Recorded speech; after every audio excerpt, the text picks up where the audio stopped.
네, 감사합니다. 개혁파 신앙이란 무엇인가 스텝 10을 하도록 하겠습니다. 10 하기 전에 우리 계속적으로 복습하겠습니다.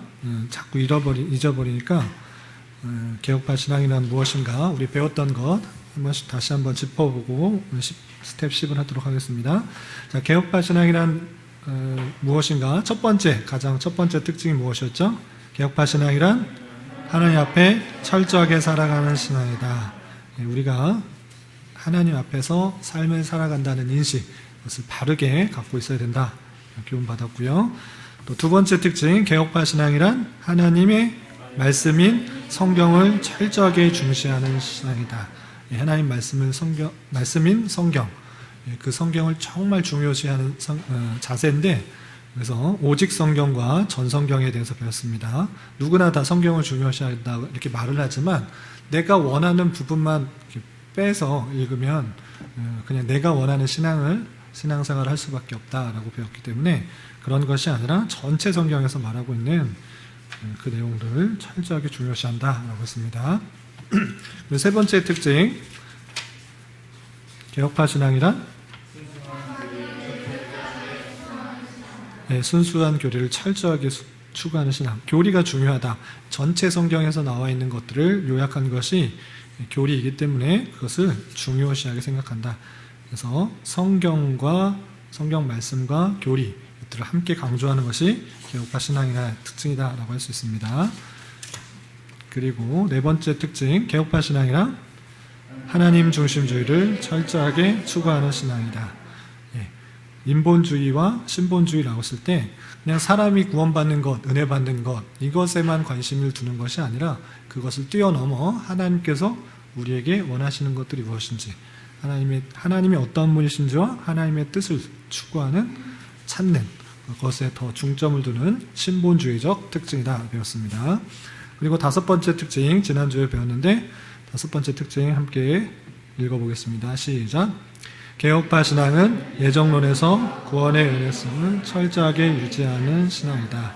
예정론 맞는데 예정론에서 특별히 우리가 구원받았다라는 것을 내 공로로 돌리는 것이 아니라 하나님의 예정에 돌리는 것. 예정에 돌린다는 말은 하나님의 은혜다라는 그런 의미이기 때문에 그 구원의 은혜성을 예정론에서 찾는다 이렇게 배웠습니다.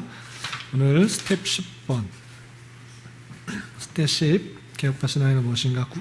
예정론에서 구원의 은혜성을 철저하게 유지하는 신앙이다. 3장 4장 내용 교환의 내용을 읽어가면서 설명하도록 하겠습니다.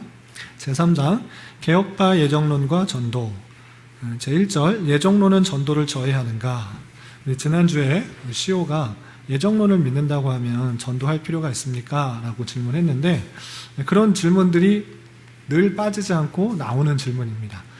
모든 사람이 택함을 받은 사람이고 또 그렇지 않은 사람이 있으면 또 하나님의 예정에 따라 그 예정된 사람은 반드시 하나님을 믿게 될 것이기 때문에 우리가 전도하지 않아도 되지 않느냐 이런 식의 내용들을 하는 것입니다. 그래서 실제적으로 예정론만을 보고 전체 성경을 알지 않다고 예정론만 알면 잘못되게 예정론을 이해하면 전도할 필요가 없다. 왜 예정된 사람은 다 구원을 받기 때문에 전도할 필요가 없자 이렇게 생각해서 실제적으로 그런 오해 때문에 개혁파 교회 안에서 전도가 잘 일어나지 않는 것 이런 표현보다는 다른 교파에 비해 전도를 잘 강조하지 않는 것 실제로 전도에 열심을 내지 않는 모습이 실제로 드러난다라는 것입니다. 그런데 실제 예정론을 바르게 이해하면 그럴 수 있는가? 그렇지 않다라고 표현하고 싶은 것입니다. 그렇다면 예정론을 바르게 믿으면 어떻게 돼야 되는 것인가? 개혁파 교회에서 예정론을 말하고 예정론에서 구원의 은혜성을 철저하게 강조한다고 하면 예정론을 바르게 믿으면 어떻게 돼야 되는지 그 내용을 좀 보겠습니다. 그래서 성경은 영원한 선택과 제2절입니다. 예정론은 전도에 대한 용기와 열심을 가져주는 것이다. 이렇게 표현되어 있고요. 그래서 성경은 영원한 선택과 복음 선교 두 가지를 동시에 가르치기 때문에 받아들이는 것뿐이다. 라는 것입니다.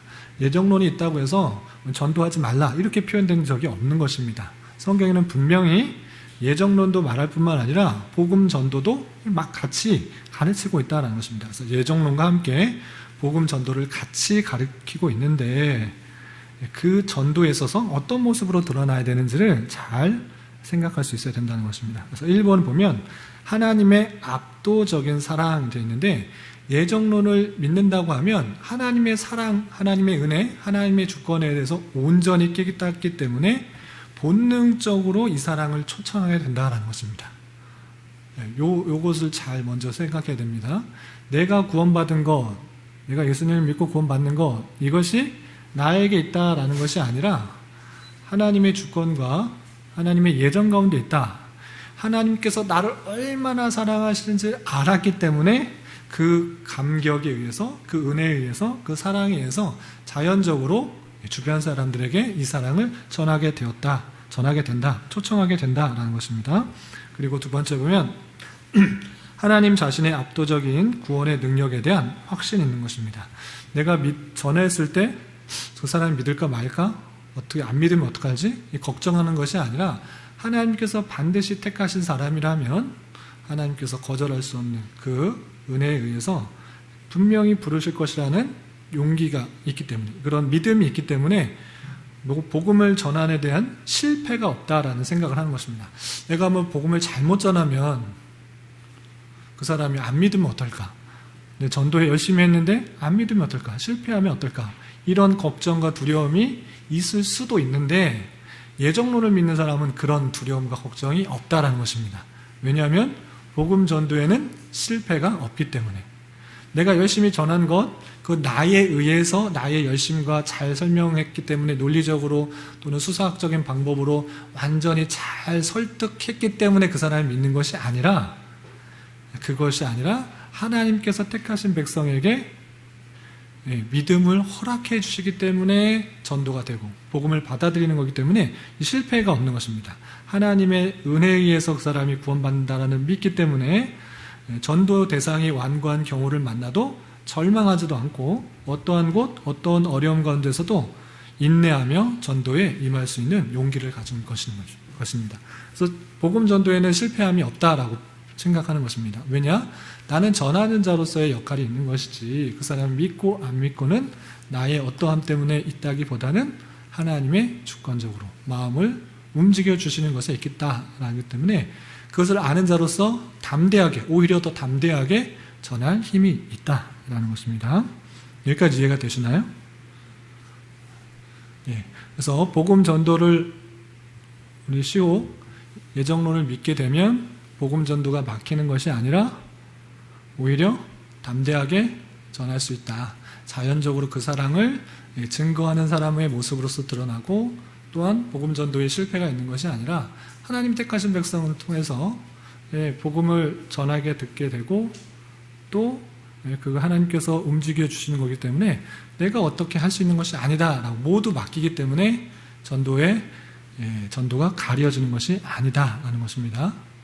그래서 여기까지는 이렇게 설명되어 있는데 우리 성경 구절을 한 구절 더 보고 넘어갔으면 좋겠습니다. 우리 각자의 성경을 찾아봤으면 좋겠는데 로마서 10장을 한번 보겠습니다. 로마서가 이신층일 뿐만 아니라 하나님의 주권, 하나님의 예정, 하나님의 그 놀라운 선택을 잘 말하면서 믿음으로 말미암아 구원을 받는 것만 말하는 것이 아니고 그 전도의 방편까지도 하나님께서 말씀해 주신 것을 볼 수 있습니다. 로마서 10장 13절부터 15절까지 말씀 찾으셨나요? 로마서 10장 13절부터 15절까지 함께 봉독하겠습니다. 시작. 누구든지 주의 이름을 부르는 자는 구원을 받으리라. 그런즉 그들이 믿지 아니하는 일을 어찌 부르리요? 듣지도 못한 일을 어찌 믿으리요? 전파하는 자가 없이 어찌 들으리요? 보내심을 받지 아니하였으면 어찌 전파하리요? 기록된 바 아름답도다 좋은 소식을 전하는 자들의 발휘함과 같으니라. 아멘. 13절에 이 신칭의 내용에 잘 들어갔습니다. 누구든지 주의 이름을 부르는 자는 구원을 받는다. 이름을 부른다는 것은 그냥 이름 불렀다 이 말이 아니고 예수님을 믿어서 구세주로 구세주로 이렇게 고백하며 부른 것입니다. 그렇게 믿음으로 주를 고백하였을 때 구원을 받는 것입니다. 이것이 이신칭의의 기독교의 핵심적인 내용입니다. 그런데 이렇게 구원받는 데 있어서 그 방편까지도 알려주신 것입니다. 하나님께서 택하신 백성을 믿음으로 말미암아 구원케 하시는데 그 방법도 알려준 것입니다. 어떻게 그러면 그 사람이 믿게 되느냐? 그것이 14절 15절에 이렇게 표현된 것입니다. 자세히 보면 그런즉 그들이 믿지 아니하는 일을 어찌 부르려? 믿었기 때문에 부른다라고 했습니다. 그렇다면 믿을 때 믿음이 어떻게 생기는가? 듣지도 못한 일을 어찌 믿으려? 들었기 때문에 믿음이 생겼다. 이렇게 표현하고 있습니다. 그럼 어떻게 들을 수 있느냐? 전파하는 자가 없이 어찌 들으려? 전파하는 자가 있었기 때문에 들었다라고 하는 것입니다. 그럼 어떻게 전파하는 자가 생길 수 있느냐? 15절에 보내심을 받지 아니했으면 어찌 전파하리요? 라고 했습니다. 그래서 다시 거꾸로 설명을 하면 전파하는 사람이 있어서 그 사람이 보내심을 받은 사람이 있어서 전파하였고 전파하는 자가 있어서 듣게 되었고 듣게 되어서 믿음이 생겼고 믿음이 생겨서 구원을 받게 된 것입니다. 이해가 되시나요?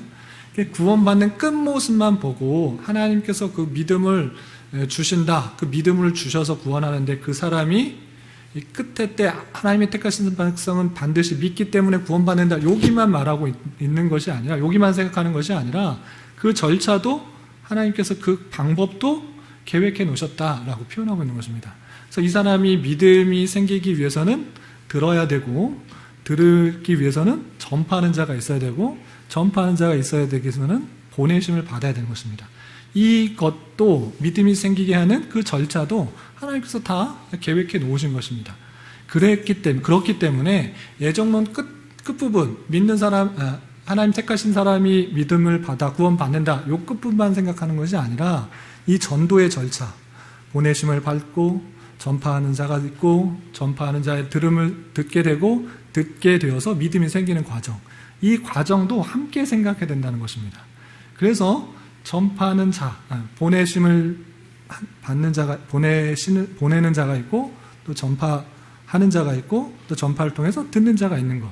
이 계획에 따라서 이 절차에 따라서 복음이 전파되고 또 믿음이 생기고 구원을 받게 되니 우리는 복음을 전파하는 자로서 모습이 드러나야 된다는 것입니다. 이해가 되시나요? 끝부분만이 아니고 이 절차까지도 함께 하나님께서는 예정해 놓으셨다. 믿음이 생겨서 구원받는 병차가 복음 전파를 통하여서 또 그 복음을 들음으로써 믿음이 생기는 것이다. 이렇게 알려준 것입니다. 그래서 예정론 생각할 때 끝부분만 하나님께서 택하신 사람이 구원받는다.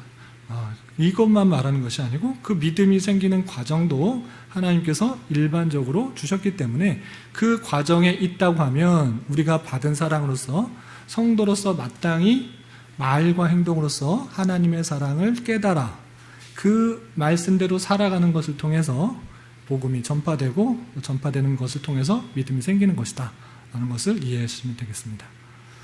제가 그냥 설교하는 것이 아니고요. 제가 이렇게 논리적으로 막 설교하는 것이 아니고 일반적으로 말하는 강의 스타일이기 때문에 설명이 좀 부족하다 싶은 거는 언제든지 그냥 질문해 주시기 바랍니다. 그래서 부족한 설명들을 덧붙일 수 있도록 그렇게 그런 식으로 진행되는 거니까 바로바로 질문하시면 되겠습니다. 그렇게 전도에 있어서 예정론을 믿는다는 사람은 그럼 전도 안 해도 된다 이렇게 말하는 것은 그냥 예정론을 잘못 보고 있는 것입니다. 끝부분만 그냥 보고 말하는 것입니다. 그것이 아니고 예정론은 그 과정까지도 예정되어 있기 때문에 그 과정을 우리도 행하는 자로서 우리가 부름을 받았다. 교회가 그 복음 전파의 사명을 감당하는 것이다. 이것을 이해할 때 예정론은 전도를 저해하는 것이 아니고 오히려 담대하게 전할 수 있다. 나의 어떠함 때문이 아니라 내가 전파하는 것을 통해서 택하신 백성들이 복음을 듣고 믿음이 생기는 것은 하나님께서 역사하시기 때문에 더 담대하게 행할 수 있는 것이다. 오히려 전도에 대한 용기와 열심을 가져다 주는 것이다. 이렇게 표현하는 것입니다. 이해되시죠? 시오 이해가 됐어요? 잘 들었어요? 그림 그리고 있어요? 열심히 쓰는 줄 알았는데. 나중에 시험 봐야 되겠네. 알겠습니다. 뒤로 넘어가겠습니다. 이 예정론은 전도에 대해서는 그렇고요. 우리 구원에 있어서 어떤 위로를 주는지, 어떤 담대함을 주는지 계속해서 살펴보겠습니다. 제4장 개혁파 예정론과 위로. 제1절 성화의 미완성과 우리 신앙의 문제점. 우리의 신앙은 매우 연약하고 신앙의 시련 가운데서 크게 흔들리게 됩니다. 우리가 신앙을 오래 한 사람이나 적게 한 사람이나 늘 신앙이 좋다, 이런 것은 그냥 희망입니다. 희망. 여러 상황에 따라서 신앙이 흔들릴 때도 있고 또 떨어질 때도 있고 하나님을 열심히 찬송하며 기뻐하며 감사할 때도 있지만 여러 가지 환경 속에서 낙담되고 좌절되고 또 죄악 가운데 빠지기도 하는 것입니다. 이렇게 연약하게 흔들리게 되는 것이 일반적인 성도의 모습인데, 그런 가운데 있어서 예정론은 그런 가운데서도 우리의 구원이 변하지 않기 때문에 큰 위로가 된다라는 것입니다. 그래서 2절에서 보면 예정론을 믿는 사람은 우리 힘에서 구원이 나오는 것이 아니라 하나님의 철저한 은혜에 의한 것임을 알기 때문에 궁극적이며 근원적인 위로를 발견하게 되는 것입니다. 그러니까 예를 들어서 죽음의 병상에 있을지라도 우리가 구원받는 것은 하나님의 택하심, 영원한 택하심에 근거하기 때문에 우리의 구원이 어떻게 좌우되지 않는 것이다. 하나님의 기쁘신 은혜와 구원의 손길을 믿고 담대하게도 우리가 그 어려움에서도 극복할 수 있다는 것입니다. 그러니까 그냥 어떤 사람이 치매에 걸렸다고, 제가 치매에 걸렸다고 생각을 해보십시다. 지금 열심히 하나님을 믿고 하나님을 전파하는 사람은 있지만 제가 한 30년, 40년 뒤에 치매에 걸려서, 목사가 치매에 안 걸리라는 법 없습니다. 목사들도 치매에 걸릴 수 있습니다. 사고도 당할 수도 있고 다양하게 당하는 것이죠. 그런데 내가 치매에 걸려서 지금 열심히 신앙 복음을 잘 전파하고 성도들을 가르치는 일에 수고하고 있지만 이 치매에 걸리면 정신이 오락가락 하잖아요.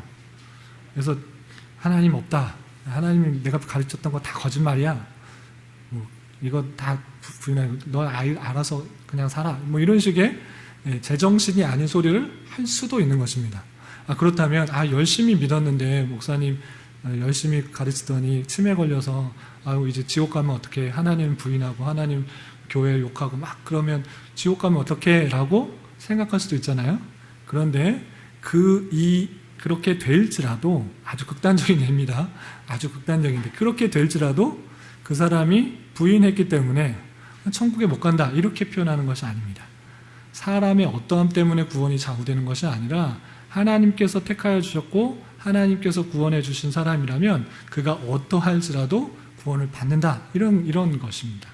그래서 백석의 아기가 하나님 믿는지 안 믿는지 알 수 없잖아요. 그리고 태어난 지 1년, 2년밖에 된 아이가 말을 할 수도 없고 자기의 신앙을 고백할 수 없잖아요.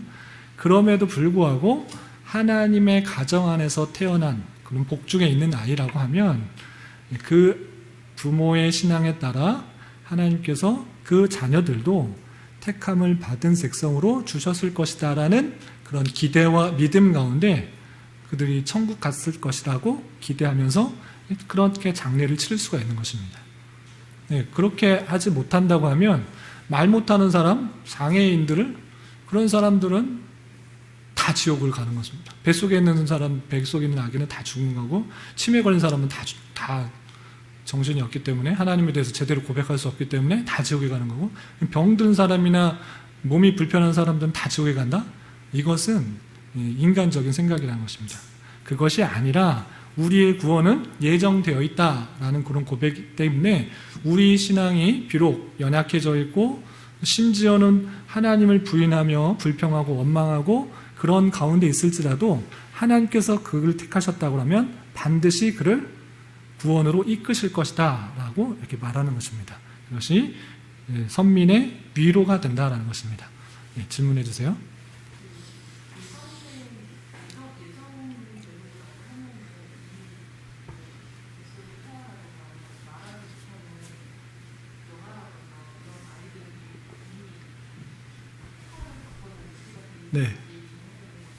네.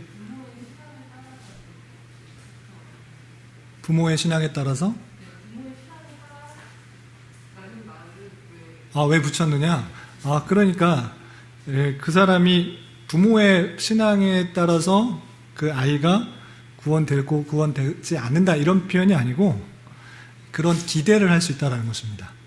기대를. 그 사람이 복중에서 믿는 사람의 복중에 있는 아이는 다 천국 간다 이렇게 표현한 게 아니고 그런 기대를 할 수 있다는 것입니다. 그걸 간지 안 간지는 아무도 모르고 아까 말한 것처럼 하나님의 택하심 예정 가운데 있기 때문에 우리는 알 수는 없으나 믿지 않는 사람들은 이 사람이 천국 갔다 지옥 갔다 뭐 별 관심이 없을 수도 있습니다. 그냥 뭐 그들이 믿는 종교 안에서 어떻게 될 것이다 이렇게 기대하지만 이 믿는 가정 안에서 가정했을 때 복중에서 혹시나 잘못됐을 경우에 이 아이가 하나님께서 나에게 주신 선물로 알고 하나님의 성도를 나에게 주신 것인데 또 여러 가지 사정에 의해서 하나님께서 데려가셨다라는 기대를 가지고 그렇게 장례 예식을 치를 수 있다는 것입니다. 실제 그랬는지는 알 수 없죠. 어떤 사람들도 알 수 없는데 그렇게 위로를 받을 수 있다는 것입니다. 위로를. 복습에 있을지라도 제가 어린 아이여서 자기의 신앙을 고백할 수 없잖아요. 우리 건호가 왔는데 건호 지금 막 태어나서 50일? 뭐 60일 정도 됐는데 목도 못 가는 아이가 어떻게 자기가 예수님 믿습니다 고백할 수 없잖아요. 그런 아이일지라도 그 아이의 구원은 하나님께 있다라고 우리가 고백하는 신앙인 것입니다. 그래서 위로가 된다. 위로를 받을 수 있다라는 것입니다. 우리에게 있는 것이 아니라 하나님의 주권, 하나님의 예정 그 가운데 있기 때문에 어떠한 상황일지라도 위로를 받을 수 있다. 하나님의 택하심 가운데, 예정하심 가운데 구원이 달려있다라기 때문에 위로가 된다라는 것입니다. 우리 하진이 이해가 돼요? 궁금한 거였으면 언제든지 물어보세요. 예정론이 이렇게 전도에 있어서도 힘을 낼 수가 있는 것이고 우리의 구원과 관련해 있어서도 병든 있으나 어떤 데에서도 위로가 될 수 있다. 은혜가 있다라는 것입니다. 민우. 네. 네.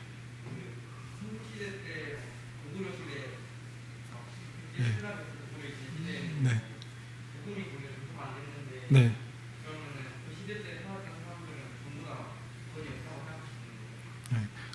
항상 나오는 질문인데 복음이 전파되지 않은 그런 시대 때나 사람들에게는 구원이 있느냐 없느냐 그거 질문이잖아요.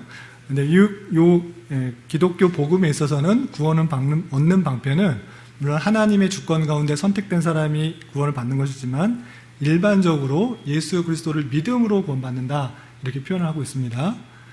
그렇기 때문에 그런 사람에게 복음이 전파되지 않았을 경우에 일반적으로 구원받지 못할 가능성이 높은 것입니다.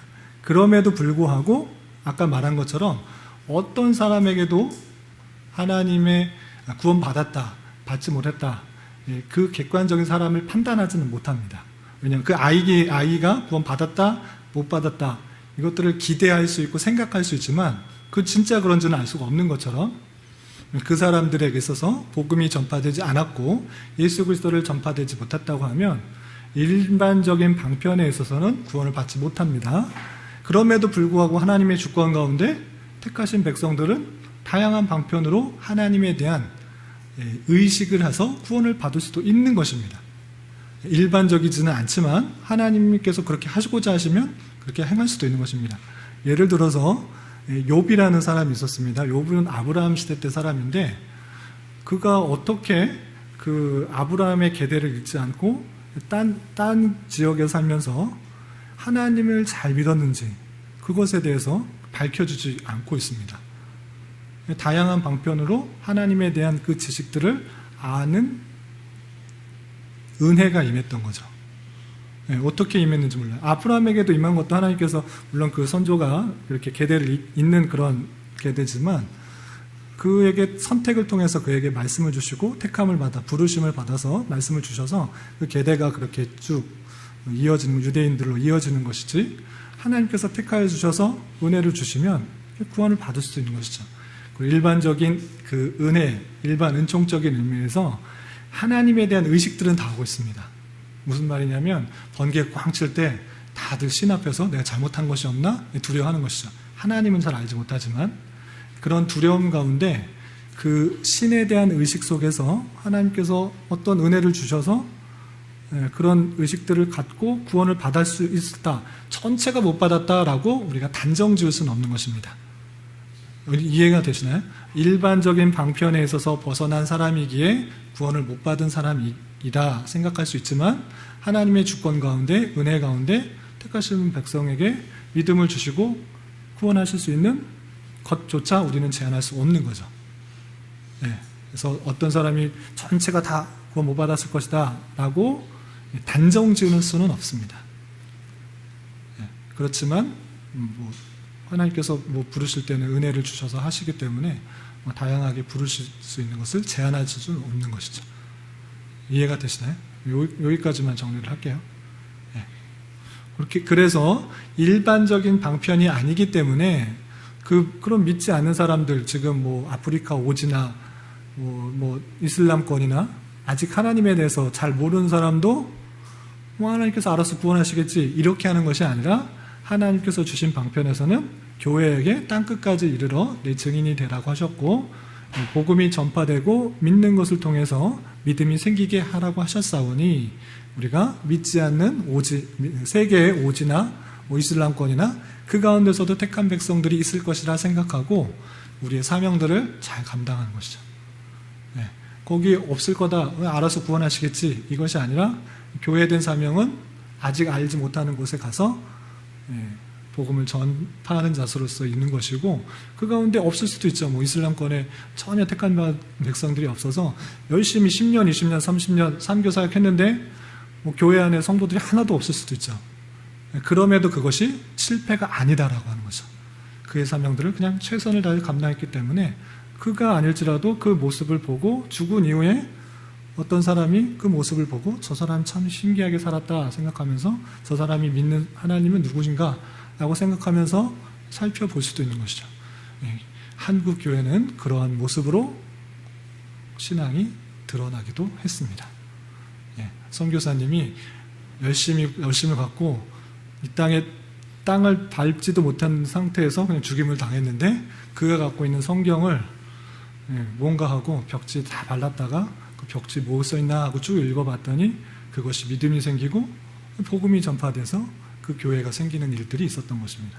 그래서 어떠한 것도 복음 전파에는 실패가 없다 생각을 하고 우리가 교회된 사명을 감당하는 자로서의 모습만 있는 것이다 이렇게 생각하시고 또 뒤에 또 나오겠지만 교회 개척의 의미, 교회 개척을 하는 힘이 어디서 나오느냐? 예정론에 있는 것입니다. 우리가 교회 개척을 했는데 교회 개척할 때 내가 열심을 가지고 내가 이렇게 의지를 가지고 이렇게 한다고 했으면 실패에 대한 두려움이 또 있는 것입니다. 그런데 전도와 마찬가지로 교회 개척은 하나님께서 택하신 백성들을 이 주변에 또 있을 것이고 또 모일 사람들을 예비해 놓으셨다라는 생각을 가지고 내 가진 모습을 가지고 열심히 전파하는 모습만 있는 것입니다.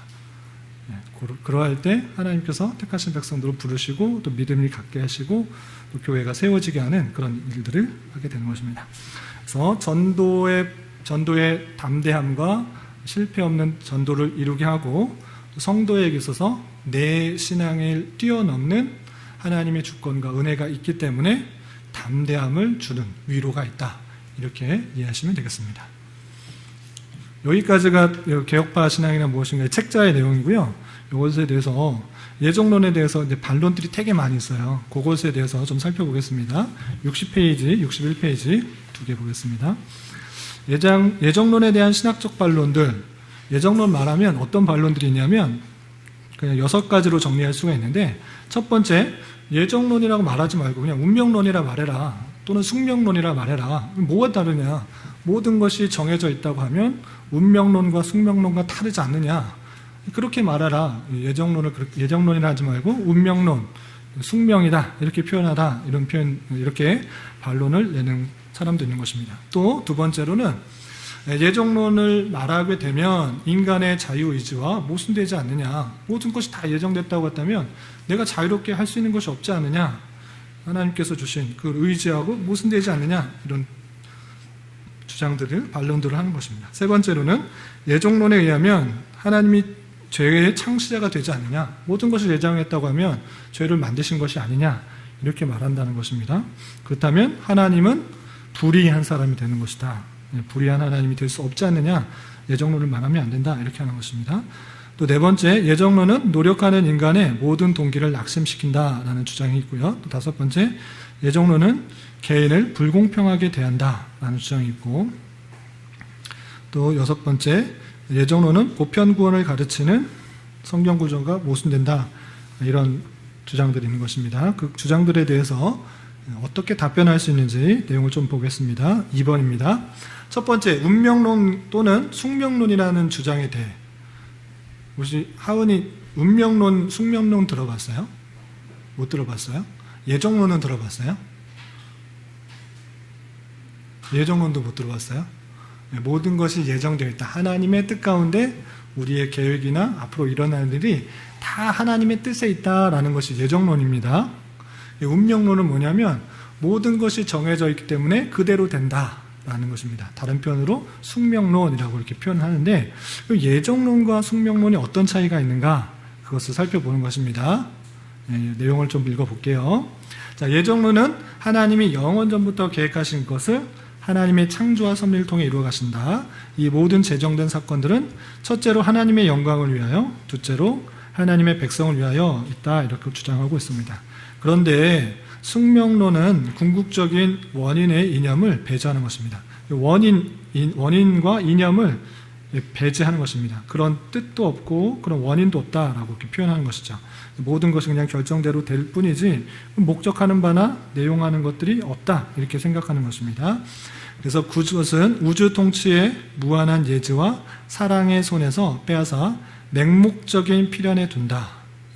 아무렇게 그냥 다 이루어지는데 목적도 없고 또 사랑도 없고 아무것도 없다라는 것입니다. 그냥 결정된 거로만 이루어진다라는 것입니다. 그래서 행정과 경험의 미지의 불가항력에 돌리는 것입니다.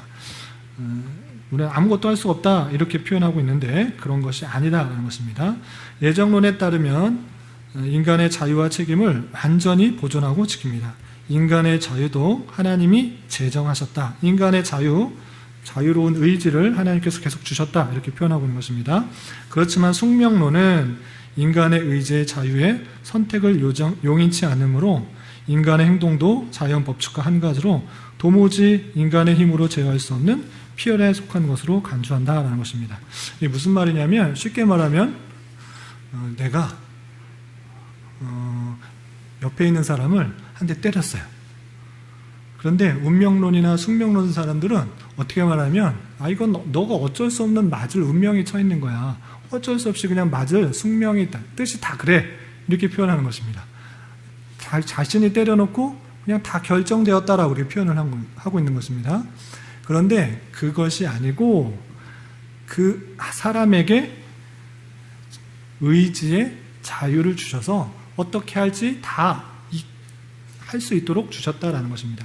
그래서 인간의 자유를 손상시키지 않는 방법에서 다 했기 때문에 책임이 운명이나 숙명에 돌아가는 것이 아니라 나에게 돌아가는 거예요. 이해가 되시나요? 하나님께서 창조하시고 예정하시고 다 하셨지만 인간을 창조하신 것은 아무 생각 없이 프로그램이 되어서 그냥 행하도록, 아무 뜻과 목적 없이 그냥 움직여지도록 한 것이 아니라 사람에게 의지의 자유를 주셔서 무엇이든지 다 할 수 있게 만드셨어요. 그래서 그 사람이 행한 것을 통해서 책임 또한 자기가 받게 하신 것입니다. 이 차이가 있는 것입니다. 숙명론, 운명론은 내가 이렇게 된 것이 그냥 운명이야, 숙명이야, 그냥 이것은 다 뜻한 거야, 하나님께로 다 책임을 떠넘기는데, 그런 것이 아니라 사람에게 의지 주셨기 때문에 사람에게 책임이 돌려진다는 것입니다. 그런 차이가 있는 것입니다. 이해가 되시나요? 네. 그리고 인간의 자유행동과 책임의 모순이라는 주장에 대해 같은 의미입니다. 모든 사건을 예정하신 하나님이 그 사건 중에 인간의 자유로 예정하셨다는 것입니다. 그래서 이 자유는 다른 모든 사건과 마찬가지로 확정되어 있습니다. 그 다양성과 복잡성에 있어서 무한한 하나님의 계획과 영원부터 영원에 미치는 하나님의 계획, 또는 서로 작용하고 반응하며 반동하는 수많은 자유행동자를 포함하는 하나님의 계획에서 하나님은 그의 주권 아래 인간들의 자유를 가지고 있도록 예정하셨다. 그런데 성경의 기자들은 인간의 생각과 의도에 대해 하나님의 절대 지배를 조금도 의심하지 않았기 때문에 자유행위자의 행위를 포괄적인 계획 속에 포함시키는데 전혀 곤란을 느끼지 않았다라고 하는 것입니다. 무엇인 뜻이냐면 하나님께서 자유를 주셨기 때문에 우리가 마음대로 다 행할 수 있습니다. 다 행할 수 있기 때문에 자유행동과 모순되는 것이 아닙니다. 인간을 인격적으로 만드시고 또 의지를 주셔서 무엇이든지 자유롭게 다 행할 수 있습니다. 그런데 그 모든 행위가 하나님의 계획과 떨어지지 않고 하나님의 예정과 분리되지 않는다라는 것입니다. 내가 마음대로 쉬운 예로 빌라도와 군병과 장로들과 대제사장들이 예수님을 스스로 저 사람은 잘못됐다, 저는 하나님의 신성을 모독하는 사람이다 라고 하면서 십자가에 달려 죽였습니다. 그가 나는 하나님의 뜻대로 하나님께서 이렇게 하기로 한 숙명이야 또는 운명이야, 난 이렇게 계획돼 있어 라고 생각하면서 예수님을 십자가에 못 박은 사람 없습니다. 그냥 어떤 사람은 군중에 취해서 아니면 하나님의 신성을 모독하는 사람이라 생각해서 저 사람 죽여야 된다 생각하고 자기의 의지와 생각의 판단에 따라 예수님을 십자가에 못 박은 것입니다. 맞습니까? 그럼에도 불구하고 그 모든 내용은 하나님의 예정 가운데 있었습니까? 없었습니까? 예정 가운데 있었다라는 것입니다. 전혀 인간의 자유로운 의지들을 해치지 않는 방식으로 다 나타나지만 그 모든 것들이 하나님의 뜻과 계획 가운데 있었다라는 것이 성경의 뜻이라는 것입니다. 그래서 예정론을 말하면 인간의 자유와 의지, 자유로운 행동 또는 책임, 모순이 아니고 그것은 하나님의 뜻 가운데 있는 다인 것이고 그 사람에게 자유를 주셨기 때문에 책임 또한 자기에게 있다라고 말을 해야 되는 것입니다. 자기가 잘못한 것, 이건 운명이다, 숙명이다 이렇게 말할 수 없다. 자유로운 의지를 주셨기 때문에 너가 책임을 받아야 된다 이렇게 표현하고 있는 것입니다. 그리고 마찬가지로 3번을 보시면 모든 것이 다 예정됐다고 하면 제가 들어온 것도 아담과 하와가 선악을 알게 하는 나무의 열매를 따먹은 것도 하나님의 예정 가운데 있기 때문에 죄를 하나님께서 만드신 것이 아니냐, 죄의 조성자다, 죄의 창조자다, 하나님은 악도 만드신다 이렇게 말할 수 있다라고 이렇게 말하는데 이것에 대해서 어떻게 반론할 수 있는지 보겠습니다. 하나님이 죄를 허용하시는가 하는 것은 하나님이 자기 계시에 유익하기 때문이다라는 것입니다. 그것은 성경에서 신뢰를 찾아보면 하나님은 이성주의자들이 말한 것과 같이 하나님께 불의와 어둠은 없음을 성경하고 계시하고 있다. 하나님께서는 불의도 없으시고 어둠도 없으시다. 절대 선이시다. 이렇게 표현되고 있기 때문에 죄를 조성한 그 사람이 아니다. 이렇게 표현한 것입니다. 또한 모든 죄를 금한 율법이 하나님으로부터 주어지기 때문에 죄의 조성자는 아니시다라는 것입니다. 이것은 무슨 말이냐면 죄가 어떻게 이 땅에 들어오게 됐죠? 우리 항은이 알아요? 제가 언제 이렇게 우리나 하나님의 창조 세계에 오게 되었어요? 아담과 하와가 선악을 알게 하는 나무 열매를 따먹었을 때 그거 하지 말라고 하나님께서 분명히 말했는데 그것을 어겼죠. 그것이 죄이기 때문에 그때 죄가 들었어요. 그런데 사람들은 이렇게 말해요. 그것도 그럼 예정되어 있으면 그럼 하나님께서 그 사람에게 죄를 만드신 것 아닙니까? 그거 안 먹게 만들면 되는데 그거 먹게 만들었기 때문에 하나님께서 죄를 만드신 거 아닙니까? 이렇게 말을 합니다. 그런데 아까도 말했다시피 인간의 또 아담과 하와에게 자유롭게 행할 수 있도록 그것을 만드셨어요. 그래서 자유롭게 행했기 때문에 그 의지를 가지고 선을 행할 수도 있고 악을 행할 수도 있고, 그런데 자기가 의지를 가지고 악을 행하는 죄를 저지른 모습이기 때문에 하나님이 죄를 만드셔서 그에게 줬다라기보다는 사람이 죄를 지어서 죄가 그에게 들어왔다 이렇게 표현한 것입니다. 그래서 그냥 신학적 용어로 이해하기 쉽게 그냥 죄를 짓도록 허용하셨다라고 그런 표현을 합니다. 이해가 되세요? 그래서 죄의 창시자라고 표현하면 안 되고, 왜냐하면 다른 성경의 표현에 의해서 하나님은 절대 선이시고 어둠이 없으시고 불의가 없으시다. 이런 표현이 있기 때문에 모순되지 않기 위해서 그렇게 하나님께 죄의 창시자다 이렇게 표현한 것이 아니라 사람이 죄를 지어서 그 안에 죄가 들어왔다.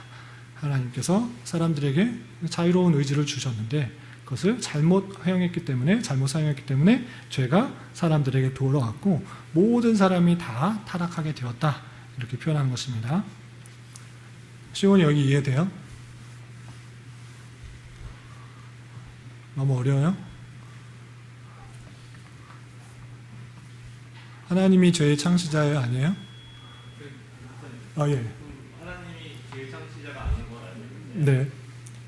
죄의 시작은 그러면 타락한 천사인 사탄에서부터 시작되는 하나님으로부터 거역한 그렇게 시작하는 거예요. 그렇죠. 예. 하나님께서 인격적으로 만든 천사가 먼저 타락을 했고, 그 하나님의 높은 지위에 올라가려다가 그 타락을 하게 되었고, 그 타락한 천사가 이제 뱀의 몸으로 들어와서 죄를 짓도록 만들게 된 거죠. 네.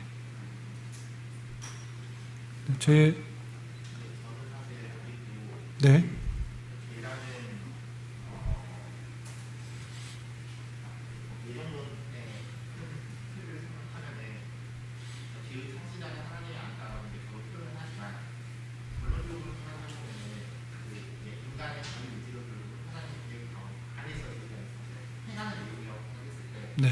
죄를 지을 건지 지지 않을 건지에 대한 상대적인 인간이 하더라도 결국은 큰 그런 예정론 학설을 보면 인간이 죄를 지을 수밖에 없다라는 얘기를 하나님의 예정론 안에서 저희가 생각하는 그렇죠. 만약에 생각을 한다면 네. 그러니까 뭐 표현은 우리가 인간의 자유 의지에 의해서 죄가 들어왔다 할지라도 결국은 그 죄가 발생하게 된 근거라는 표현은 아닐지 모르겠지만 하나님의 그런 선택 안에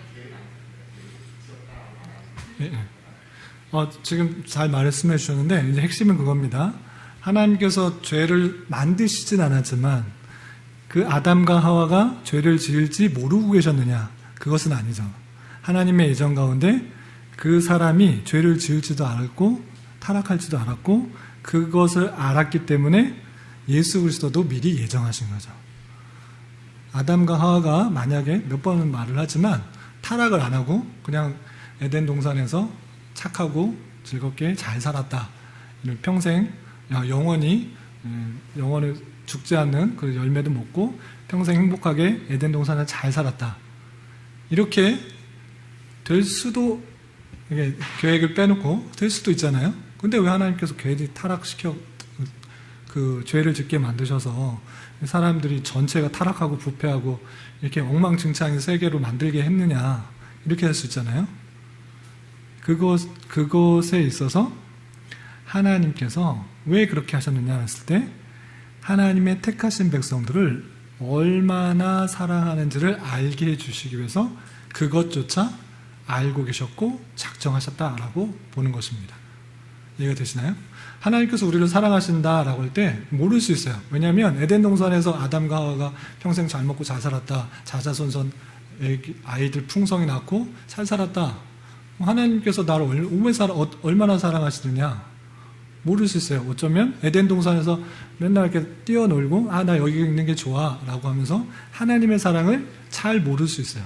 그냥 에덴 동산에서 평안하게 사는 것이 정말 그냥 이 세상의 삶이구나 라고 생각할 수 있습니다. 그런데 그런 방법으로 취하지 않으셨어요. 하나님의 영원한 계획 가운데는 하나님의 택하신 백성과 그렇지 않은 사람들 두시고 그 택하신 백성들이 얼마나 하나님의 사랑을 많이 받고 계시는지를 알고 계시기를 원했다고요. 그런 방법이 무엇이냐? 내가 죽기까지 사랑한다는 것을 보여주기 원했다고요. 그냥 사랑하는 것이 아니고 그냥 말로만 사랑하는 것이 아니고 그냥 따뜻한 날씨 그리고 풍성한 과일 맛있게 먹고 잘 살아라 이렇게 이 정도가 아니라 내가 너를 사랑하는데 죽기까지 사랑한다. 너의 아픔과 고통 그거 나도 아프고 너도 나도 그렇게 슬퍼하며 아파한다. 이런 것들을 함께 느끼는 사람이고 함께 느끼는 자이고 함께 느끼면서 내가 죽기까지 너를 사랑한다라는 것들을 보여주기 원했다고요. 그렇게 하기 위해서는 어떻게 해야 됩니까? 어쩔 수 없이 타락이 있어야 되고, 타락 가운데 아주 죄와 비참 가운데 떨어지는 아주 그 모습 속에 사람이 있어야 되는 것입니다. 그 모습 속에서 하나님께서 인간의 모습으로 이 땅에 오셔서 그 택하신 백성들의 죄를 대신하여 십자가에 달려 돌아가심으로 말미암아 하나님께서 얼마나 사랑하시는지를 보여주기 원했다고요. 예, 예. 네.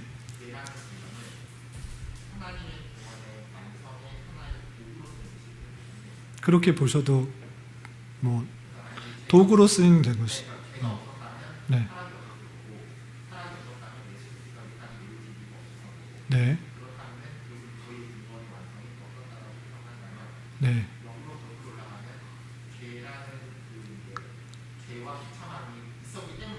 네. 네.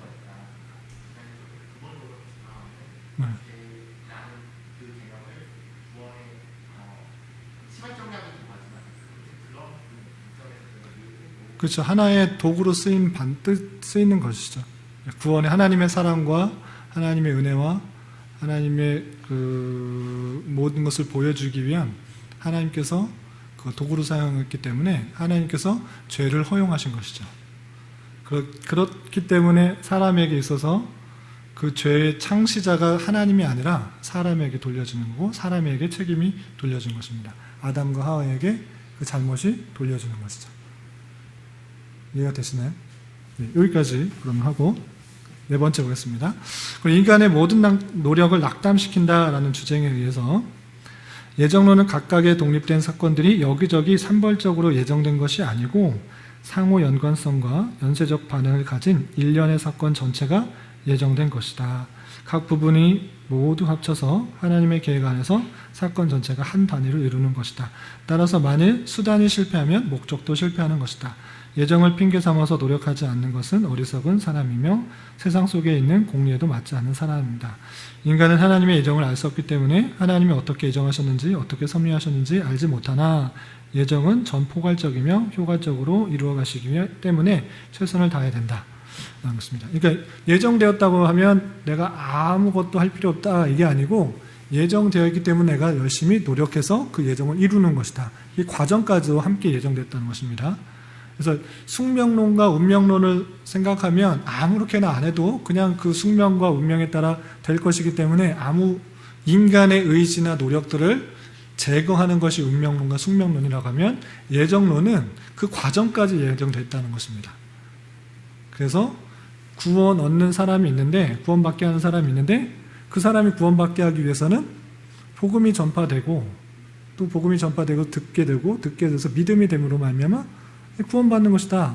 그 과정까지도 예정되어 있기 때문에 그 과정을 우리가 하는 것이다. 그래서 그 과정과 그 열심과 노력들을 막는 것이 아니고 오히려 더 장려하는 것이다. 하나님께서 택하신 백성들을 통해서 하나님의 뜻과 계획을 펼치신다. 교회는 만물 안에서 충만하게 하시는 이에 충만합니다. 이렇게 표현할 때 그것이 교회가 하나님의 뜻을 이루는 사람의 모습으로 있다라고 표현했기 때문에 우리를 통하여서 하나님의 뜻이 선포되고 이루어질 것들을 기억하면서 계속적으로 노력과 열심과 충성을 다하는 모습으로 드러나는 것이다 라는 것입니다. 그래서 예정론을 믿는 사람들은 과정도 최선과 충성과 열심을 다하는 모습으로 드러나야 된다는 것입니다. 민우 뭐 할 말이 있으면 저한테 하세요. 네. 네. 천지 창조할 때 태어난 것, 창조된 것입니다. 영적인 창조. 사람 전에 그리고 다른 것들 이후에 최초에는 삼위일체 하나님만 있던 것입니다. 그리고 그 이후에 영적인 창조까지 있는 것입니다. 네.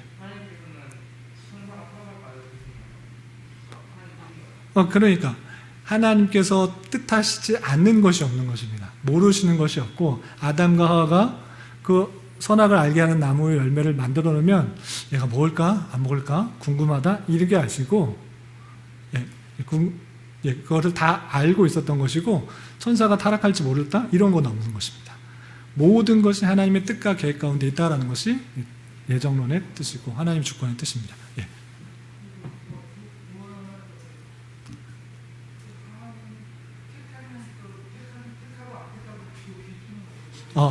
하나님께서 누굴 택하고 누굴 유기하셨는가 이중 예정인데 누굴 택하는지 아는 기준이 무엇인가 할 때는 그것은 하나님의 선하신 뜻밖에 없습니다. 기준이 없습니다. 하나님께서 하시고자 하는 자를 금그릇으로 또는 은그릇으로 하시고자 토기장의 비유를 통해서 어떤 그릇은 선하게 만들고 어떤 는 귀하게 만들고 어떻게는 천이 쓰기도 만들기로 한 것인데 누구의 뜻으로 하냐? 토기장이 맙니다. 어떤 토기도 그 토기장이한테 힐난할 수 없다 이렇게 표현하고 있습니다. 그래서 무슨 기준이냐? 이 사람이 잘 믿을지 선하게 살지 알고 그냥 택한 거냐? 이것은 지난주에 했는데 예지 예정으로 해서 사람에게 어떤 공로가 주어지는 것이고 그런 것 떠나서 하나님의 주권 가운데 있다. 그것은 하나님의 뜻만에 있다. 이것을 말합니다. 그래서 사람은 전혀 알 수가 없기 때문에 누가 택함을 받았는지 구원받았는지 그것을 알 수가 없는 가려진 하나님의 뜻으로 받는 것입니다. 5번 하겠습니다. 보편적 구원에 관한 성경과 모순된다는 주장. 이거는 성경에 읽어볼 때 모든 사람을 하나님께서 사랑하시고 또 모든 사람이 구원에 이르게 하기 원한다 이런 표현들을 읽는데 그럼 예정된 사람들이 있다라고 하면 그 반대되지 않느냐 이렇게 하는 것인데 이거는 처음에 우리가 성경 해석할 때 원리를 배웠습니다. 불분명하고 이것에 대한 성경을 해석할 때 그 부분만을 가지고 전체를 해석하는 것이 아니고 전체 성경 속에서 이 부분을 해석해야 된다 이렇게 표현했습니다. 그래서 보편적 구원에 관한 그런 성경 구절들이 있을 때 이런 내용들은 분명한 구절을 통해서 해석해야 하는 것입니다. 즉 다른 구절을 제외하고 이상한 구절을 강조하는 것은 성경의 통일성에 맞지 않고 전체 성경과 맞지 않는 것입니다. 성경에 나오는 보편 구원에 관한 그런 표현들이 있을 때 전후 문맥만 읽어봐도 그리고 성경이 쓰고 있는 모든이라는 그 용례를 찾아봐도 진짜 모든 한 사람 다 태어난 것을 모든이라고 표현하지 않고 있다는 것을 잘 알 수 있는 것입니다. 그런데 내가 원할 때 내가 생각하기에 모든 사람이 구원을 받기 원한다라고 하면 하나님께서 더 선해 보이시고 더 사랑이 많은 것 같아 보이기 때문에 그렇게 적용할 뿐이지 성경 전체에서 나오고 있는 것은 그건 아니다라는 것입니다. 성경에 나오는 보편 구원에 관한 성경은 전후 문맥에 있어서 언어 용례에 있어서의 바른 이해를 찾아보게 되면 그것이 보편 구원이 아니다라는 것을 알 수 있다라는 것입니다. 그래서 하나님의 속성이나 성품을 드러내는 것으로 나오는 것이기 때문에 보편적 구원은 개혁파 신앙에 있어서는 또 전체 성경에 보는 입장에서는 잘못된 이해다라고 말하는 것입니다. 예정되어 있다. 하나님께서 택하신 백성을 예정하였다. 이렇게 표현하는 것이 맞다라는 것입니다. 6번 예정론은 진지하게 복음을 전하는 것을 막는다.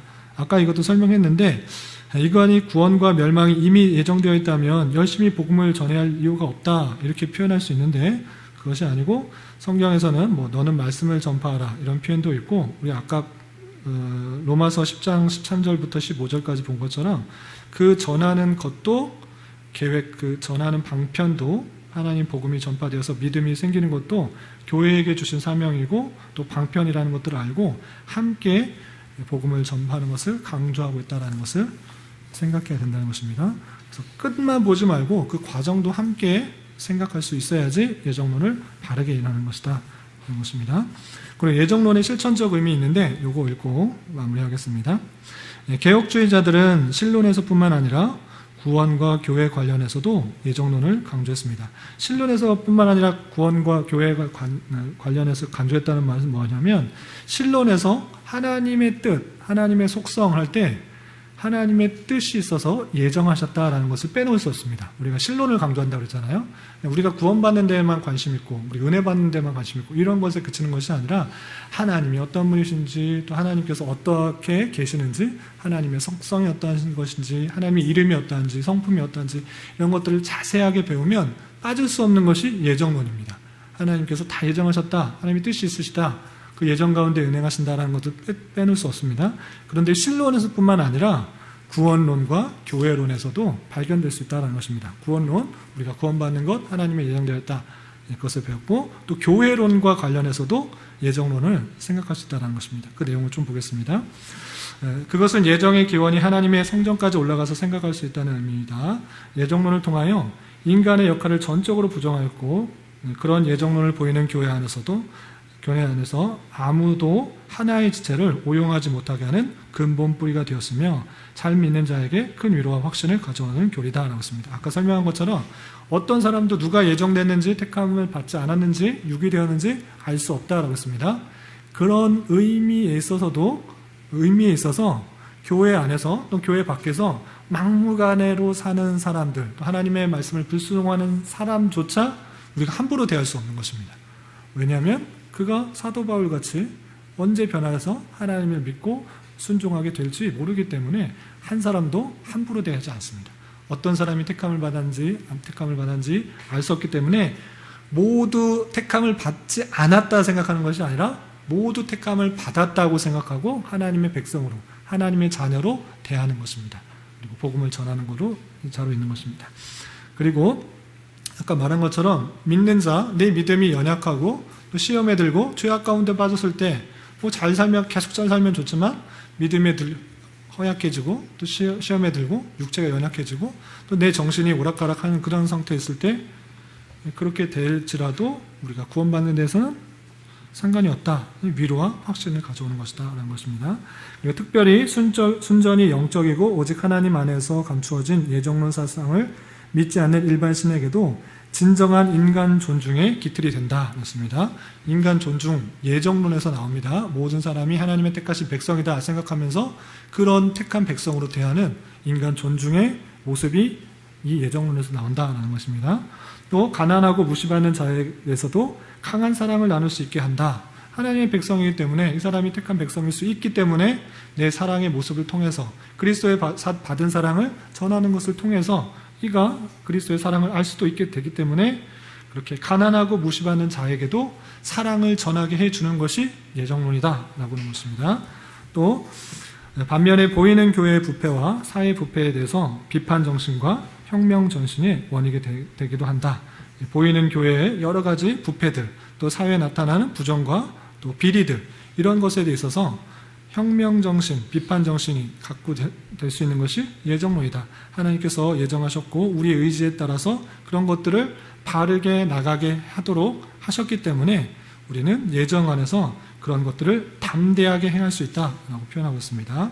또 루터주의는 이신층이 교류만 가지고 어느 정도 의식적이고 제도적인 교회와 그런 종교 사회를 비판하는 데 성공하였어도 구약을 파괴하였고 성화, 구원의 서정에 있어서 성화를 도외시하는 결과를 낳았지만 칼빈의 예정론에 의해서 참된 교회를 정리함으로 복음의 순교자들과 나그네 된 자들을 변명할 수 있었고, 즉 예정론은 개척하는 교회, 아까 말씀드린 것처럼 개척하는 교회에 있어서 신실과 정성을 제공할 뿐만 아니라 개척된 교회의 외적인 성숙을 가져다 준다라는 것입니다. 아까 말한 것처럼 모든 것을 다 운명론을 받아들이는 것이 아니라 그 과정까지도 하나님께서 주장하여 주시고 그 사람들의 의지와 또 자유를 사용하시는 그 모습들을 봤을 때 성화의 모습들을 계속적으로 이끌어 주시고 교회를 개척하는 데 있어서 내가 열심을 못 가져서 실패하면 어떨까? 내가 뭐 여러 가지 부족한 게 많아서 교회 개척 실패하면 어떨까? 이렇게 낭망하고 걱정할 수 있는데 그것이 아니라 나는 교회를 개척하고 교회가 없는 곳에 복음을 전파하는 사명을 감당하기 위해서 세워지는 자로 있고 하나님께서 예정하셨다고 하면 하나님께서 보내주실 것이다. 나는 믿음 가운데 교회를 개척하는 것입니다. 그래서 이 주님 뜻 이룬 교회가 제가 한 번도 와보지 않은 인천 남동구 서창동에 왔고 전혀 보지 못한, 전혀 알지 못한 그 분들이 오셨다라고 했을 때 하나님께서 예정하셨다 이렇게 표현할 수가 있게 되는 것입니다.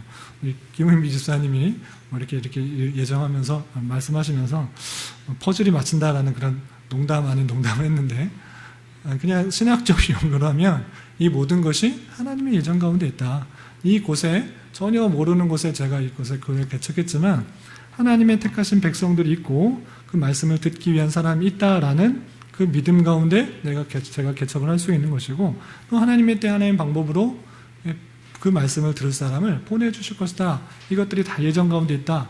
그러므로 또 하나님께만 영광 돌릴 수 있는 그런 모습도 있는 것입니다.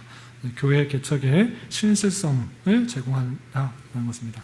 그리고 개척된 교회에 외적인 성숙을 가져다 주고 또 뿐만 아니라 권징에 있어서도 교회가 흔들리지 않게 하고 진정한 화해와 용서를 통한 교회 형성의 밑거름이 되게 한다는 것입니다.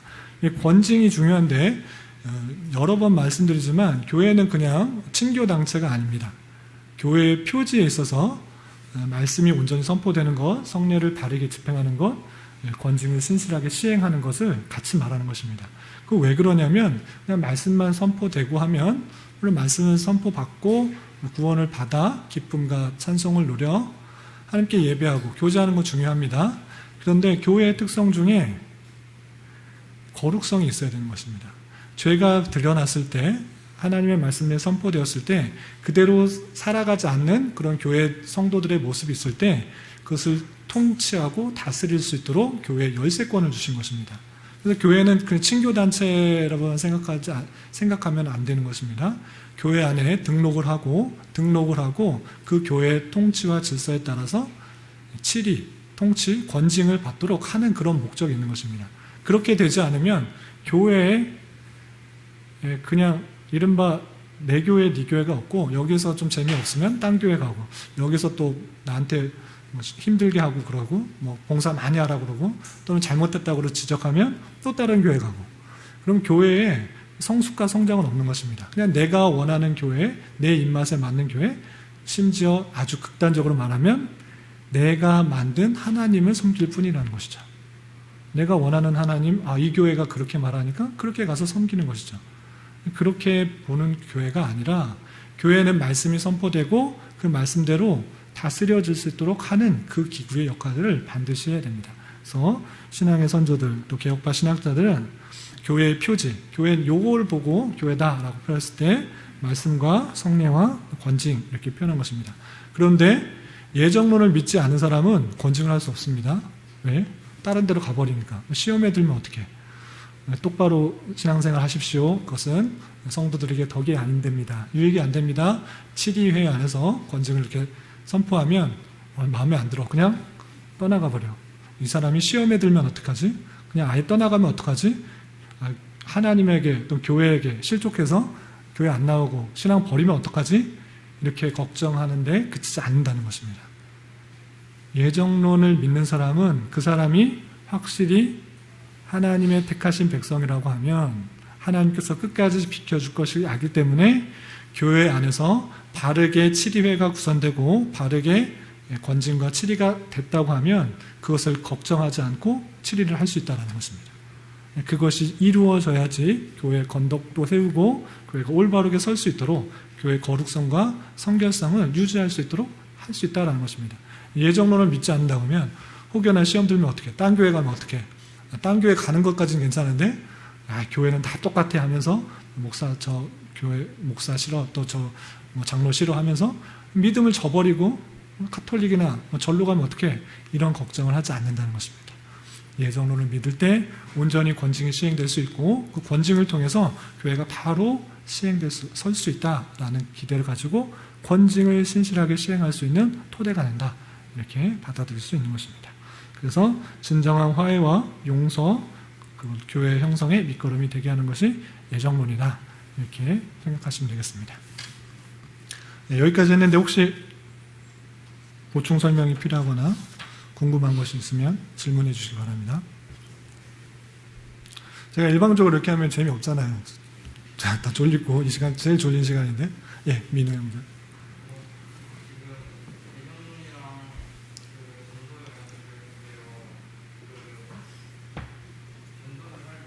네. 쪽 전도를 할 때 그 뒤에를 못 들었어요. 관계전도? 예. 네. 네네.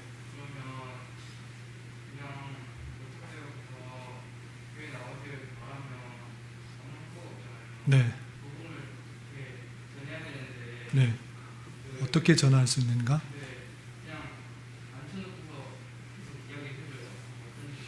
예. 중요한 질문입니다. 복음 전도의 방법을 어떻게 해야 되는가? 우리는 복음 전파의 사명을 가졌을 때 어떻게 해야 되는가라고 했을 때 다양한 견해들이 있습니다만 제가 추구하는 그 전도의 방법을 말씀드리겠습니다. 이것이 꼭 정답이라기보다는 제가 생각하기에 옳은 방법입니다. 참고해서 들으시면 좋을 것 같습니다. 우리 교회가 지향하는 바가 될 가능성이 많은데 복음 전파에는 크게 말한 것처럼 관계 전도와 노방 전도가 있습니다. 노방 전도는 모르는 사람인데 그냥 예수 그리스도에 대해서 하나님의 예정과 작정과 그리스도의 사랑에 대해서 차분히 설명하는 방식입니다. 길거리 중에서 만나는 사람, 알지 못하는 사람에게 그것을 전파하는 방법이고요. 관계 전도는 그와 반대되는 방법이죠. 관계되어 있는 사람, 나와 관계되어 있는 사람들 주변에서 복음을 전파하는 방법입니다. 첫 번째 방법, 이것이 뭐 잘못됐다라기보다는 그 방법에 있어서 효력에 있어서의 그 생각을 좀 해봐야 되는데 하나님의 사랑을 전하는 것입니다. 하나님의 사랑을 전하는 것인데 그 짧은 시간 안에 복음을 전하는 것이 정말 잘 될 것인가? 특별히 오늘날 있어서 교회라고 하면 엑스독교라고 하면서 무시하고 또 조롱하고 비방하는 가운데 있어서 그 예수님의 사랑을 잘 전할 수 있을까? 물론 하나님께서 택하신 백성은 그냥 노방정소하는 데서도 복음을 전파할 수 있습니다. 하나님의 주권을 막는 건 아닙니다. 그런데 오늘날에 있어서의 교회의 모습을 볼 때 대부분의 반응은 어떠한가? 우리 주변의 모습을 보십시오. 너나 잘 믿어라. 오는 교회의 비리와 부패, 오히려 믿는 사람들이 더 사회에서 악하다, 잘못했다, 더 자기의 유익만을 구한다. 믿는 사람들이 너나 잘 믿어라 라고 하는 반응이 대부분인 것입니다. 그래서 노방 전도일 때는 어떨 때 가능한가 라고 했을 때는 이 기독교에 대한 그 사랑들과 예수 그리스도의 사랑들이 잘 모르는 그런 지역에서 오히려 더 효과가 있습니다.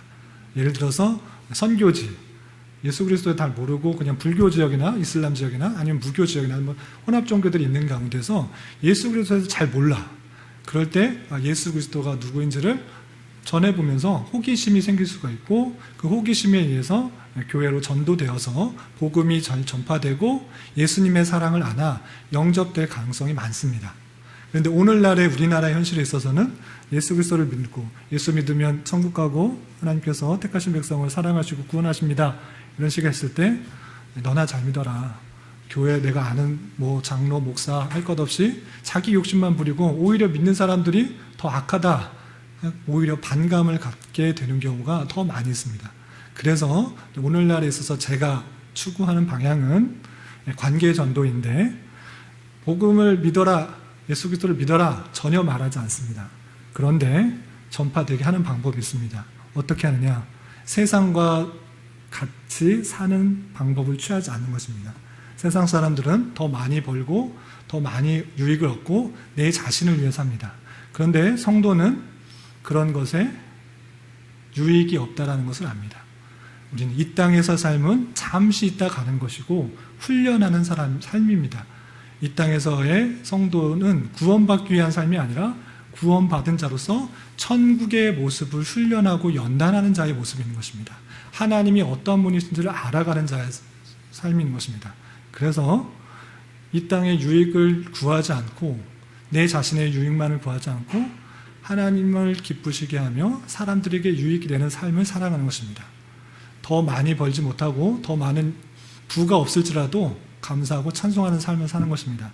아파트 값이 뛰지 않고 땅이 오르지 않아도 더 못 살고 더 못 살아 아무것도 가진 것 없는데 가진 사람보다 더 기뻐하고 즐겁고 기쁨이 넘치는 삶을 삽니다. 그러면 세상 사람들은 왜 저럴까? 아무것도 가진 사람은 없는데 무엇 때문에 저렇게 즐거워하고 기뻐하고 감사하고 바른 삶을 사는가? 선한 삶을 사는가? 궁금하게 되는 것입니다. 그럴 때 저 사람은 참 희한하다. 너 왜 그러냐? 너 왜 그렇게 사냐? 그럴 때 한마디 하는 것입니다. 예수 그리스도를 믿어라. 이 땅의 삶이 전부가 아니야. 나 같은 죄 많은 사람을 위해서 예수님께서 십자가에 달려 돌아가셨어. 이것은 내 은혜가 아니고 하나님께 주신, 택하신 받은 사람에게 주신 은혜야. 너도 가까운 교회 나가서 그 얘기를 한번 들어봐. 아니면 나와 같은 교회에 다닐래? 믿는 사람의 모습이 바뀌지 않는다고 하면, 믿는 사람의 모습들이 사람들에게 유익이 되지 않고 건덕이 되지 않는다고 하면 오히려 계속적으로 교회를 비판하고 예수님 교회 다니는 사람들만 비판하게 될 것입니다. 그런 것이 아니라 아무 것 같은 것 없을지라도, 아파트 값이 오르지 않을지라도, 땅이 오르지 않을지라도, 뭐 차가 하나도 없을지라도, 가진 것 아무것도 없을지라도 내게 해주신 그 구원의 은혜, 그 사랑, 그것으로 인해 기쁘고 감사하고 더 많은 것을 누리지 못할지라도 내게 주신 은혜가 기뻐, 내게 주신 사명을 기쁨과 감사로 잘 감당하는 그 모습들, 그 모습들이 그리스도의 향기로, 그리스도의 편지로 풍겨나가게 되는 것이고, 그런 삶의 모습을 통해 믿는 사람은 다르구나, 천국을 소유한 사람은 다르구나, 그 삶의 모습을 통해, 그리고 그 건전한 말, 행동을 통하여서 복음이 전파되고 하나님의 택하신 백성들이 이제 올 것입니다. 지금 뭐 기독교 인구가 뭐 몇천만이니 뭐 몇백만이니 하는 숫자 중에 종교가 기독교인이지 하나님의 택하신 백성 사람들이 그렇게 된다 생각하지 않는 것입니다. 그렇게 될 수도 있지만 실제 교회를 다니면서 뭐 신앙생활하면서 내가 원하는 신앙생활을 하는 것이죠. 핍박과 고난이 닥쳐오면 다 멀리 뿌리치고 더 많이 주시고 또 많이 얻어서 그것의 기쁨만 얻는다고 해서 신앙생활을 한다고 하면 그것이 정말 신앙생활일까? 주님께서는 믿는 자에게 고난을 주신다 이렇게 주셨는데, 고난이 있을 때 다 버리고 다 도망가고 복을 준다라고 했을 때 몰려드는 그런 신앙생활은 어느 종교에서나 다 있는 것이죠. 어느 종교에서나 복 받는다, 그 교회 가고 그 종교 가고 그 장교 가는 것이죠. 정말 믿는 사람들의 모습들을 잘 깨달아 그리고 행하는 것을 통해서 오늘날의 시대는 예수 그리스도 교회, 밤만 되면 이곳저곳에 십자가에 가득한 그 교회에 있어서는 노방 전도의 방편보다는 관계 전도의 모습이 더 효과적이지 않을까. 또 오늘날 우리나라의 교회에 있어서 회복해야 될 것이 단순히 복음 전파에 하는데 급급한 것이 아니라 정말 믿는 것이 무엇인지, 믿는 자의 삶이 무엇인지를 몸으로 드러내지 않는다고 하면 계속적으로 엑스독교라고 하는 기독교를 비판하는 다양한 비판들로부터 자유롭지 않은 것이다. 오히려 하나님께서는 그 믿지 않는 사람들의 비판과 조롱을 통해서 우리가 잘못하고 있는 것을 바라보게 할 수도 있다라는 생각이 드는 것입니다.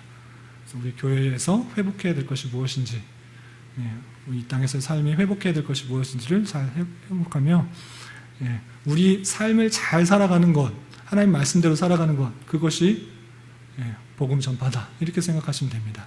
그리고 해외 선교도 마찬가지입니다. 물론 해외 선교에서 복음 전파해서 예수 믿으면 구원받는다 이렇게 노방전도 할 수 있다고 했는데, 오히려 지금 있어서는 무슬림이나 핍박 지역에서는 그렇게 할 수도 없습니다. 그냥 기독교인으로서의 삶을 꾸준히 살아가는 것, 그것이 선교사의 모습입니다. 실제로 뭐 성경 공부하겠습니다, 나와 주십시오 이렇게 할 수 있는 데는 많지 않아요. 그냥 그곳에서 사람 한 명 사귀는 것, 이슬람 사람 한 명 사귀는 것, 또는 뭐 몇 사람 모여서 이슬람 사람들과 그냥 컴퓨터 공부 같이 하는 것, 그냥 속으로 공부 또 어떤 것을 하는 것, 그것이 이제 선교사의 삶이에요. 많은 지역에 있어서 물론 복음 전파의 사역을 강력하게 교회를 세우고 하는 데도 있지만 자유롭지 못해서 그냥 선교사의 삶이, 믿는 자의 삶이 어떠한지를 그냥 보여주는 것, 그것이 선교인 데가 너무 많이 있는 거예요. 핍박 지역에서는 뭐 성경책을 꺼낼 수도 없고 복음 전파 개종시키는 것 꺼낼 수도 없습니다. 그냥 그곳에서 믿는 자의 삶을 잘 보여주는 것, 그것이 선교고, 그 모습을 통해서 한 사람 또는 두 사람 전도되면 그 사람을 통해서 또 복음이 전파될 것을 기대하면서 그렇게 복음이 전파되는 것이죠. 혹시 또 다른 궁금한 거 있으시면? 이상인 주장님 눈 마주쳤었어요. 피하셨어야 되는데 질문하셔야 돼요. 없습니까? 시호 질문 있어요?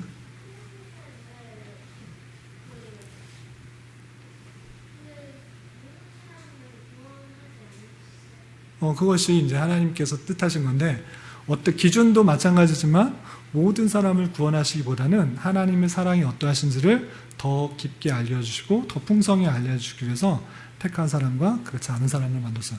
왜 그랬느냐라고 했을 때 이런 거는 똑같아요. 아주 영화 잘 만드는, 대작을 만드는 시나리오 작가한테 왜 그렇게 만들었어요? 선한 사람만 잘 만들면 되지.